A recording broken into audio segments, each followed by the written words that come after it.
শুভ সন্ধ্যা বন্ধুরা। আজ 28 সেপ্টেম্বর রবিবার। আজকের সন্ধ্যার বিশেষ বিশেষ খবরগুলি হলো, সেপ্টেম্বর মাস শেষ হতে চলেছে, আর মাত্র 2 দিন পরেই শুরু হবে অক্টোবর। নতুন মাসটি বেশ কিছু বড় পরিবর্তনের সঙ্গে শুরু হতে চলেছে। এর মধ্যে রয়েছে এলপিজি সিলিন্ডারের দাম থেকে শুরু করে পেনশনের নিয়ম পরিবর্তন, যা প্রতিটি পরিবার এবং প্রতিটি মানুষের পকেটকে প্রভাবিত করবে। প্রথম পরিবর্তনটি হচ্ছে 1 অক্টোবর থেকে পরিবর্তনগুলির মধ্যে যা ঘটবে তার মধ্যে মানুষ এলপিজি সিলিন্ডারের দামের পরিবর্তনের উপর সবচেয়ে বেশি নজর রাখবে, কারণ এটি সরাসরি রান্নাঘরের বাজেটের সঙ্গে সম্পর্কিত। প্রসঙ্গত, গত কয়েক মাসে তেল বিপণন সংস্থাগুলি 19 কেজি গ্যাস সিলিন্ডারের দাম পরিবর্তন করেছে, কিন্তু 14 কেজি গার্হস্থ্য এলপিজি সিলিন্ডারের দাম দীর্ঘদিন ধরে অপরিবর্তিত। এই সিলিন্ডারের দাম শেষবার 8 এপ্রিল 2025 তারিখে দিল্লি, মুম্বাই, কলকাতা, চেন্নাই সহ অনেক শহরে পরিবর্তন করা হয়েছিল। এমন পরিস্থিতিতে এবার নবরাত্রি এবং দুর্গাপূজা উপলক্ষে দাম কমার আশা করা হচ্ছে। দ্বিতীয় পরিবর্তনটি, যা 1 অক্টোবর থেকে কার্যকর হবে, তা হলো রেলের সঙ্গে সম্পর্কিত। রেল টিকিট বুকিংয়ে জালিয়াতি রোধ করার জন্য ভারতীয় রেলওয়ে বড় সিদ্ধান্ত নিয়েছে। 1 অক্টোবর 2025 থেকে এই নিয়ম কার্যকর হতে চলেছে। এর আওতায় আগামী মাস থেকে রিজার্ভেশন খোলার পর প্রথম 15 মিনিটের মধ্যে কেবলমাত্র সেই ব্যক্তিরা যাদের আধার কার্ড ভেরিফিকেশন করা হয়েছে তারাই অনলাইনে টিকিট বুক করতে পারবেন। তৃতীয় পরিবর্তনটি সরাসরি এনপিএস, ইউপিএস, অটল পেনশন যোজনা এবং এনপিএস লাইটে নথিভুক্ত পেনশনভোগীদের উপর প্রভাব ফেলবে। পেনশন তহবিল নিয়ন্ত্রক এবং উন্নয়ন কর্তৃপক্ষ কেন্দ্রীয় রেকর্ড কিপিং এজেন্সি দ্বারা নেওয়া ফি সংশোধন করেছে, যা 1 অক্টোবর 2025 থেকে কার্যকর হবে। সেই সাথে ইউনিফাইড পেমেন্ট ইন্টারফেস অথবা ইউপিআই ব্যবহারকারীদের জন্য অক্টোবরে নিয়মে পরিবর্তন আসছে। জানা যাচ্ছে, আপনি যদি অনলাইন পেমেন্টের জন্য ঘন ফোনপে, গুগল পে অথবা পেটিএম ব্যবহার করেন, তাহলে national payments corporation of India দ্বারা নেওয়া নতুন পরিবর্তনগুলি আপনাকে প্রভাবিত করবে। এবার থেকে আর P2P লেনদেনগুলির সরিয়ে ফেলতে পারে ইউপিআই। ব্যবহারকারীর নিরাপত্তা জোরদার করতে এবং আর্থিক জালিয়াতি প্রতিরোধের পদক্ষেপ হিসাবে এটি করা হতে পারে। তামিলনাড়ুর কারুর জেলায় অভিনেতা এবং তামিলগা ব্যাটারি কাজহাগাম নেতা বিজয় থালাপাতির রাজনৈতিক সমাবেশে ভয়ঙ্কর ঘটনা। গতকাল সন্ধ্যায় কারুরের বেলুসামপুরীর এলাকার আয়োজিত এই সমাবেশে বীরের চাপে প্রাণ হারিয়েছেন অন্তত 23 জন। আহত হয়েছেন অনেকেই, যাদের মধ্যে শিশুরাও আছেন। এদিনের ঘটনায় শোক প্রকাশ করেছেন প্রধানমন্ত্রী নরেন্দ্র মোদী। প্রত্যক্ষদর্শীদের বরাতে জানা যায়, রাত প্রায় 7:30টার দিকে শুরু হওয়া সমাবেশ চলাকালীন হঠাৎ করে বিদ্যুৎ চলে যাওয়ায় সারা এলাকা অন্ধকারে ঢেকে যায়। মুহূর্তেই আতঙ্ক ছড়িয়ে পড়ে এবং লোকজন ছুটাছুটি শুরু করেন। অতিরিক্ত ভিড় এবং পর্যাপ্ত বাতাস চলাচলের অভাবে পরিস্থিতি নিয়ন্ত্রণের বাইরে চলে যায়। কারুর সরকারি মেডিকেল কলেজ হাসপাতালে আহতদের ভর্তি করা হয়েছে। 6 জন শিশুসহ মোট 30 জনকে হাসপাতালে নেওয়া হয়।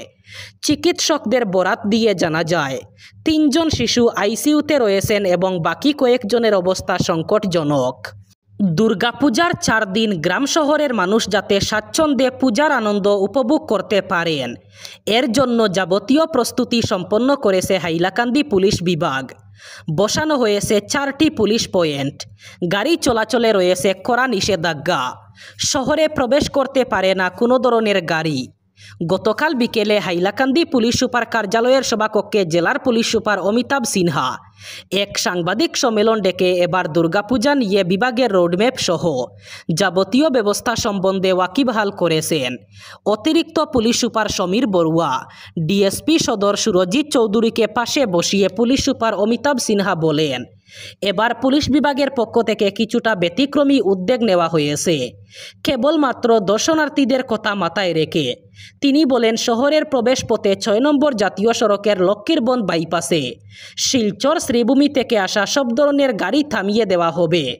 অবশ্য বাইপাস দিয়ে সব ধরনের যানবাহন চলাচল চলবে। গৌরব গগৈ পুরোপুরি পাকিস্তানের এজেন্ট, তাই এই অবস্থা হয়েছে কংগ্রেসের। বড়োল্যান্ড পরিষদীয় নির্বাচনের ফলাফল প্রকাশের পর এই মন্তব্য করেন মুখ্যমন্ত্রী হিমন্ত বিশ্ব শর্মা। তিনি বলেন, বড়োল্যান্ডে আসন কমলেও বিজেপির প্রাপ্ত ভোটের হার অনেক বেড়েছে, কিন্তু কংগ্রেস একটি আসনই পায়নি। তিনি বলেন, আমি প্রথম থেকেই বলে আসছি, যে নেতাকে এনেছে কংগ্রেস তিনি পুরোপুরি পাকিস্তানের এজেন্ট। অক্টোবরে এসআইটির রিপোর্ট এখন প্রকাশ্যে আনব তারা, তখন সকলে মর্মে মর্মে উপলব্ধি করবেন নেতৃত্ব দিতে কাকে পাঠিয়েছে কংগ্রেস। আগামী 4 অক্টোবর এসআইটির রিপোর্ট নিয়ে আলোচনা হবে মন্ত্রিসভায়, পরবর্তী সিদ্ধান্ত হবে এরপর। কিন্তু রিপোর্ট প্রকাশের পর মানুষ বুঝবেন রাষ্ট্রদ্রোহের কাজ করছেন ওই ব্যক্তি। এর ফলে বড়োল্যান্ডের কোনো আসনে 100, কোনো আসনে 200 করে ভোট পেয়েছে কংগ্রেস। অসম মেঘালয় সীমান্তের গোয়ালপাড়ায় গিলাডুবির কাছে গতকাল মধ্যরাতে পুলিশ এবং এক অস্ত্রধারী দস্যু চক্রের মধ্যে তীব্র সংঘর্ষ। এতে 4 জন দস্যুর মৃত্যু হয়েছে। কর্তৃপক্ষের মতে ওই চক্রটি স্থানীয় এক ব্যবসায়ীকে অপহরণের পরিকল্পনা করছিল। নির্দিষ্ট গোপন তথ্যের ভিত্তিতে নিরাপত্তা বাহিনী দস্যুদের পিছু নিয়েছিল। গোয়ালপাড়ার পুলিশ সুপার নবনীত মহন্ত এবং দক্ষিণ শালমারা মানকাচরের পুলিশ সুপার অবিলাস বড়ুয়ার নেতৃত্বে এই অভিযান পরিচালিত হয়। পুলিশ জানায়, বাহিনীটি কাছাকাছি পৌঁছাতেই দুষ্কৃতীরা গুলিবর্ষণ শুরু করে।